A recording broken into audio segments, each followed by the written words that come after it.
Shalom, bien-aimés du Seigneur. Ce message vous est proposé par le ministère de la Parole et de Guérison de la communauté Mère du Divin Amour. Nous espérons qu'il vous fera du bien. Alors n'hésitez pas à nous contacter au 07 79 52 14 20 ou 07 07 60 73 98 pour d'autres commandes ou pour vos témoignages. Bonne écoute et que Dieu vous bénisse. Les anges adorent le Seigneur, les séraphins le proclament, les chérubins le louent, et moi je veux l'adorer. Les anges adorent le Saint-Esprit, les séraphins le proclament, les chérubins le louent, et moi je veux l'adorer, alléluia. Alléluia, Hosanna. Alléluia, Alléluia, Hosanna. Alléluia, Alléluia, Hosanna. Alléluia, Alléluia, le Saint-Esprit est Hosanna. présent. Alléluia, Hosanna. Alléluia, Alléluia, il Hosanna. te visite. Alléluia, Hosanna. Alléluia, Alléluia, alléluia, Hosanna. alléluia, Alléluia, Hosanna. alléluia, Alléluia, il Hosanna. te visite. Alléluia, Le Hosanna. paraclet lance jour Alléluia, pour t'emmener Hosanna. dans les hauteurs. Alléluia, Hosanna. Alléluia, Alléluia, Hosanna. alléluia, Alléluia, Hosanna. alléluia, Alléluia, Hosanna. alléluia, Alléluia, Hosanna. alléluia, Alléluia, Hosanna. alléluia, Te bénissons, Père très grand, alléluia, pour le déploiement de ta puissance au milieu de ton peuple. alléluia, Merci pour ce jour grand, pour ce jour nouveau, pour ce troisième jour de notre temps de rencontre. Rencontre de vie, rencontre de transformation. Merci pour le don sacré de ton Saint-Esprit, lui qui change toutes choses, lui qui sème et qui arrose toutes choses nouvelles en chacun de nous. Nous te célébrons pour ce grand amour et pour cette grande fidélité. Que ton nom soit béni, que ton nom soit glorifié. Alléluia. Et nous allons nous asseoir dans cette merveilleuse présence. Bien-aimés dans le Seigneur, je vous salue tous et toutes. Dans le merveilleux et glorieux nom de notre Seigneur et Sauveur Jésus-Christ, qui nous donne la grâce de nous retrouver en ce troisième jour, le deuxième séminaire depuis la bénédiction de ce lieu. Ce séminaire qu'on a voulu ouvert à tout le monde, simplement parce que Dieu l'a voulu. Premièrement, c'est le fruit des écoutes et des accompagnements. Et le Seigneur a voulu quand même situer un certain nombre de choses, faire comprendre à son peuple qu'il n'est pas un Dieu qui varie, qu'il n'est pas un Dieu qui change. Il est le même hier, aujourd'hui, éternellement, il sera toujours le même. Et dans la vision de Dieu, dans la pensée de Dieu, il y a une seule chose. Ce projet en direction de l'homme, c'est oui et amen. Dieu ne peut pas créer l'homme, dit que je t'ai créé à mon image et à ma ressemblance, et Dieu va permettre encore le mal, ou que l'homme tarde à se relever, ou que l'homme se sente totalement bloqué, vive des situations inexplicables. Ça ne fait pas partie de son plan et ça n'honore pas son nom. Alors nous avons depuis le vendredi entendu la parole, mais pour ceux qui nous prennent à mal, c'est juste un petit récap pour vous permettre de vous connecter à nous et de savoir que le Dieu qui nous a créés est un Dieu qui nous aime. Et son amour n'a pas changé et ne changera pas. Alors dans cette continuité, ce matin nous allons toucher un aspect important. Un des éléments importants que nous allons toucher, c'est garder le prophétique. Vous voyez, bien aimés, de plus en plus, même les serviteurs et les servantes commencent normalement et par la suite, à cause des situations ou peut-être des habitudes, commencent bien entendu à relâcher, à ne pas aller dans le sens maintenant de l'esprit. Ou du moins, s'ils sont dans la direction de l'esprit, mais ils ne rentrent pas dans la profondeur de l'esprit. Ils se laissent peut-être toucher par les réalités quotidiennes, mais ils ne se laissent plus toucher par l'esprit et ils ne laissent plus l'esprit travailler véritablement. Or, l'œuvre de Dieu n'est pas une œuvre humaine. L'œuvre de Dieu n'est pas une œuvre de famille. L'œuvre de Dieu n'est pas une œuvre d'amitié, de connaissance. L'œuvre de Dieu est sacrée, elle est précieuse. Et pour que cette œuvre-là soit continuelle, soit vérité, il faut réellement donner toute la place à l'esprit. Et permettre à l'esprit de faire ce que Dieu veut et de faire en sorte que se réalise rien que la volonté de Dieu. Alors, garder le prophétique, c'est quoi? Puisque Paul nous dit dans Romains 8, verset 1, il n'y a plus maintenant de condamnation pour ceux qui sont dans le Christ. Depuis mon baptême et depuis ma véritable conversion, c'est vrai, je suis issu d'une famille, j'ai un nom.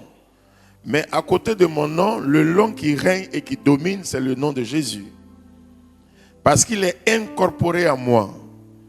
Je ne vis plus selon mon bon vouloir, mais je vis selon le bon vouloir de Dieu. Et c'est comme Paul dit, que ce n'est plus moi qui vis, mais c'est le Christ qui vit en moi. Donc si en réalité je suis dans le Christ, je ne suis plus donc condamné. Pas condamné comme le prisonnier vis-à-vis, mais je ne suis plus exposé aux paroles incantatoires, aux malédictions, aux liens de famille, de la lignée paternelle comme maternelle. Je ne suis plus exposé à tout ce qui peut m'empêcher de m'épanouir à tout point de vue. Simplement parce que je suis convaincu que celui qui est à moi est plus grand et plus fort que celui qui est dans le monde. Donc je préfère dans ce sens demeurer en lui et faire rien que sa volonté. C'est-à-dire, j'entends la parole, je la pratique. En tout temps, en tout lieu, en toute occasion. Peu importe, ceux qui sont à côté, ils peuvent dire tout ce qu'ils veulent. Ils peuvent faire tout ce qu'ils peuvent faire. Mais je sais que le dernier mot revient à Dieu. Quand j'arrive à ce stade, je dois savoir en réalité et comprendre que ce que Paul dit, je la vis. Parce qu'en réalité, si le Christ est à moi, je n'ai plus à m'inquiéter de quoi que ce soit. Je puis affirmer que je ne suis pas condamné. Personne ne peut me condamner. Même ce qu'on appelle les épreuves, les difficultés ne peuvent pas m'empêcher de manifester l'amour de Dieu. Donc, je reste quelqu'un qui est fixé en Dieu et par son Saint-Esprit. Je reste quelqu'un qui est fixé en Dieu et par son Saint-Esprit. Certes, je suis une personne, je suis homme, mais je suis dans ce monde, mais je ne suis pas de ce monde. Parce que ce monde a une façon de nous faire agir, a une façon de nous faire parler, a une façon de nous faire prendre des initiatives. Mais comme je suis de ce monde, je suis dans ce monde, mais je ne suis pas de ce monde, je ne peux pas prendre des initiatives comme ce monde veut. Je prends des initiatives conformément au lieu de ma provenance. C'est réellement important. Et garder le prophétique, c'est tout un langage. C'est toute une pédagogie. C'est tout un état de vie. C'est une vie de l'esprit à un autre niveau. Et vous voyez aujourd'hui, le monde entier va dans tous les sens. Et si nous ne gardons pas le prophétique, nous allons passer réellement à côté. Alors vous voyez, le test qui va nous aider à mieux comprendre cela, nous allons prendre d'abord deux tests. Nous allons prendre premièrement Jean le chapitre 11e. Nous allons lire du verset 1 au verset 4. Et ensuite nous allons prendre Ézéchiel chapitre 37 du verset 1 au verset 4. Jean le chapitre 11, verset 1 au verset 4. Jean chapitre 11. Il y avait un malade Il y avait un malade, Lazare de Béthanie, Lazare de Béthanie, le village de Marie et de sa sœur Marthe. le village de Marie et de sa sœur Marthe. Marie était, elle, Marie était celle celle qui oignit le Seigneur de parfum qui oignit le Seigneur de parfum, Marie-Madeleine, voilà. et lui essuya les pieds avec ses cheveux. C'était son frère Lazare qui était malade. C'était son frère Lazare qui était malade. Les deux sœurs envoyèrent donc dire à Jésus, Les deux sœurs envoyaient donc dire à Jésus, Seigneur, Seigneur, celui que tu aimes est malade. celui que tu aimes est malade. À cette nouvelle, À cette nouvelle, Jésus dit, Jésus dit, cette maladie ne mène pas à la mort, cette maladie ne mène pas à la mort. elle est pour la gloire de Dieu. Elle est pour la gloire de Dieu. Vous voyez, c'est une folie. On pourrait dire, mais il est malade. On pourrait dire, mais qu'il est malade. Aujourd'hui, quand on nous annonce une nouvelle, même que ça soit dans le domaine professionnel, quelle est notre réaction? Même quand c'est dans le couple, l'homme est fâché et nous lance une parole, quelle est notre réaction? Quand même c'est la femme qui lance une parole, quelle est la réaction de l'homme? Dans tous les domaines et aspects de notre vie, quel que soit ce que nous entendons, quel que soit ce que nous disons, nous posons comme acte, ou on pose à notre encontre, quelle est notre réaction? Cela doit déterminer notre stade, nos statuts. Vous voyez, garder le prophète, c'est une folie dans la folie de la foi. Garder le prophétique, c'est vivre et transpirer du Saint-Esprit. Pour ne pas dire de l'onction du Saint-Esprit. Parce que le Saint-Esprit, Jésus, quand il nous donnait le Saint-Esprit, il avait un objectif. C'est faire en sorte que nous voyons comme lui. C'est faire en sorte que nous parlions comme lui. C'est faire en sorte que nous ayons les mêmes pensées que lui. C'est faire en sorte que nous agissions comme lui. Parce que lui aussi, il était homme. Et le ministère terrestre que Jésus a manifesté, a exercé ici, il n'a pas exercé en tant que Dieu. Il l'a exercé en tant qu'homme pour nous donner le modèle, une référence. Pour nous dire, voici ce qu'un enfant de Dieu, qui est passé du stade d'enfant à fils, du stade de fils à héritier, doit faire dans tous les domaines et aspects de notre vie. Aucune situation ne doit nous ébranler. Aucune. Parce que si ça nous ébranle, premièrement, on réunit Dieu par omission, donc de façon involontaire. On lit Dieu dans son action de se mettre en mouvement.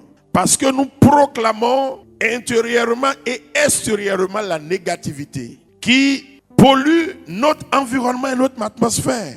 Dieu veut se lever pour nous et par nos actions, Dieu est freiné parce qu'il ne peut pas bouger. Vous voyez, bien-aimés dans le Seigneur, j'ai vécu des situations terribles.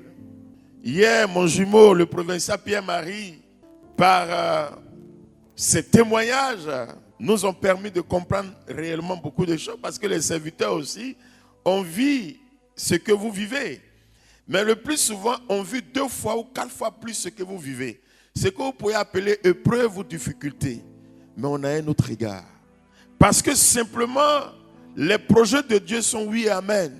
Quand il nous dit que les projets que je forme pour vous sont des projets de bonheur et non de malheur, c'est à tout niveau. Et c'est comme une parole, une prophétie qui doit être gravée dans nos cœurs, dans notre pensée, dans notre mémoire, dans notre conscient, dans notre subconscient. De telle sorte que cela crée ce qu'on appelle l'atmosphère du mode rejet. Quand n'importe quoi, n'importe qui va vouloir faire déposer ou entrer quelque chose à nous, il y aura un mode rejet. Parce que tout en nous transpire que le Saint-Esprit est la parole de Dieu. Vous voyez, dans le livre de Proverbes, il y a un passage assez intéressant. Il dit ceci: la peur est un piège que tend l'ennemi, mais celui qui se confie dans le Seigneur est en sécurité. La peur, c'est un sentiment normal, mais c'est-à-dire toute personne, une personne qui n'a pas peur n'est plus un homme. Mais la peur, c'est-à-dire tu trembles, tu es un peu secoué juste pour un instant. Mais une peur qui te fait perdre ta stabilité de façon permanente, cette peur n'est plus une peur du sentiment normal. Parce que Dieu a fait de telle sorte que si tout de suite on prend une aiguille, on te pique, tu vas sauter. Il n'y a rien à faire. Mais on prend une aiguille, on pique et puis tu es arrêté. Bon, ça ne te dit rien. Même si tu es un militaire, là, forcément, tu vas sentir quelque chose. Mais si tu ne sens rien, c'est que là, on ne sait pas à quoi te comparer. C'est dit qu'il y a des choses que Dieu a faites. Et il y a des choses, sur lesquels l'ennemi s'est appuyé pour travailler. Et l'ennemi s'appuie sur quoi? Ce qu'on a l'habitude de faire et de vivre, ce qu'on a l'habitude de redouter. C'est sur ça l'ennemi s'appuie. Et c'est pourquoi nous devons faire réellement attention à tout, en tout temps, en tout lieu, en toute occasion. Vous voyez, bien-aimés, ce message que vous avez entendu en Jean le chapitre 11 a tout son sens. Jésus, un homme comme toi et moi, même s'il est Dieu, il est notre grand frère qui est devenu notre Seigneur. Il est venu nous donner un exemple pour dire en tant que grand frère, voici ce qu'il te demande de faire. Voici comment il te demande de marcher. Devant telle ou telle situation, voici comment il te demande de réagir. Parce que le Saint-Esprit qui nous a été donné pour accomplir la volonté de Dieu. Or, la volonté de Dieu pour les hommes, c'est la sanctification. La sanctification, ce n'est pas simplement dans le domaine sexuel. La sanctification, c'est dans tous les domaines et aspects de notre vie. Or, Dieu le Père, le Créateur, il est ontologiquement saint. Et or, tout ce qui est issu de lui doit être aussi saint. La sainteté, c'est le bien-être. Le Saint-Esprit, c'est le bien-être. Le Saint-Esprit, c'est le bien. Le bien-être, le bien-vivre, le bien-savoir, tout ce qui est bon. Donc, si tu as réellement le Saint-Esprit en toi, tu dois voir tout ce qui est bon. Tu dois confesser tout ce qui est bon. Tu dois agir dans le sens de tout ce qui est bon. Tu dois poser les actes dans le sens de tout ce qui est bon. Garder le prophétique, c'est vivre le Saint-Esprit au quotidien. Les implications du Saint-Esprit au quotidien dans tous les domaines et aspects de ta vie. On vient dire à Jésus, ton ami est malade. Et tel qu'on lui a annoncé la nouvelle, comme en Afrique, c'est pour dire ça ne va pas. Un stade terminal. La maladie, là, c'est sûr que les médecins ont dit c'est fini. Donc c'est tout tremblant qu'ils ont envoyé quelqu'un dire à Jésus. Mais Jésus leur répond, au lieu de dire d'accord, je vais prier ou bien je vais venir voir ce qui se passe. Il répond simplement, cette maladie ne conduit pas à la mort. Elle est pour la gloire de Dieu afin que par elle, le Fils de Dieu soit glorifié. Souvent, il y a des paroles même dans la Bible, quand tu écoutes, tu te dis, mais attends, c'est des paroles vraies ou bien c'est des paroles historiques. Mais ce sont des paroles vraies. Votre serviteur a expérimenté vraiment beaucoup de choses dans la Bible. C'est pourquoi je parle avec conviction. Je ne parle pas parce que simplement je suis un prédicateur. Je parle parce que certes je suis un prédicateur, mais c'est parce que j'ai expérimenté la parole et la parole est vraie. L'œuvre que vous voyez là, c'est le prophétisme. Parce que de l'entendement humain, il n'y a pas de problème. Quelqu'un qui a 200 millions dans son compte peut dire, bon, il n'y a aucun problème, j'entreprends un projet, je le fais. Mais on l'a construit de façon prophétique parce que Dieu a parlé. Et quand Dieu parle, tu te lances.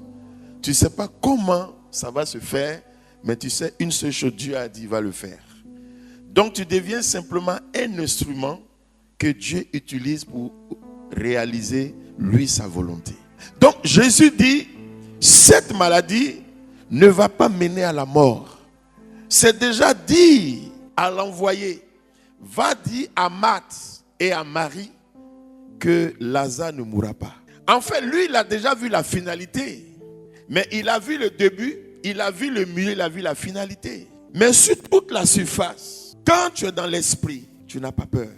Sur toute la ligne, quand tu es dans l'esprit, tu n'es pas effrayé.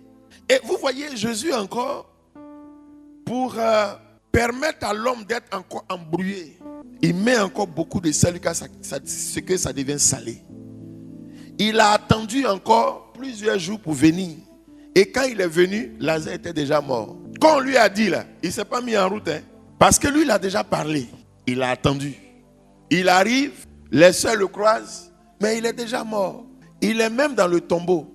Ça fait déjà plusieurs jours. Il sent même déjà. Jésus dit, mais ne t'ai-je pas dit que si tu crois, tu verras la gloire de Dieu. Il dit, mais apparemment, vous me suivez. Mais vous entendez la parole, mais vous ne comprenez pas la parole. Parce que entendre, comprendre, c'est autre chose. Alors si tu comprends réellement la parole, tu dois savoir que l'auteur de la vie, là, il est le maître de la vie. Il est celui-là qui appelle à la vie ce qui est mort. Il est celui-là qui appelle à l'existence ce qui n'existe pas. Donc ne prends pas quelque chose de physique pour le présenter, pour dire, bon, c'est déjà gâté. Mais tu oublies qui il est. Rien n'existait. mais il a tout créé. C'était un chaos au départ, il a tout créé. Bien-aimé dans le Seigneur, garder le prophétique, c'est s'approprier la parole de Dieu. La parole de Dieu est esprit et vie. Marchez nuit et jour dans la parole. Parce que la parole est comme une lampe qui éclaire notre cœur, notre pensée, notre entendement physique et spirituel. Lorsque Dieu s'est révélé à Josué, dans la longue marche, dans le processus, il a dit à Josué, pour que tu atteignes l'objectif, pour que tu réalises la mission que j'avais confiée à mon serviteur Moïse qui n'est plus aujourd'hui, attache-toi à la parole. Attache-toi à la parole. Médite la parole nuit et jour. C'est en cela que tu vas réussir dans toutes tes entreprises. Parce que la parole est esprit et vie. Garder le prophétique, c'est faire une alliance approfondie avec Dieu. Il ne s'agit pas de dire que je suis serviteur ou servante. Mais c'est dans l'action qu'on peut savoir si réellement Dieu est pour toi une boussole, un bouclier, un protecteur. Bien-aimé, j'ai tellement de témoins que je ne sais pas par quoi commencer. Mais mon expérience n'est pas ton expérience. Il faut véritablement expérimenter la faveur de Dieu que Dieu a déposée et répandue sur tout le monde par le don gratuit du Saint-Esprit. Tous ici, nous avons reçu le Saint-Esprit.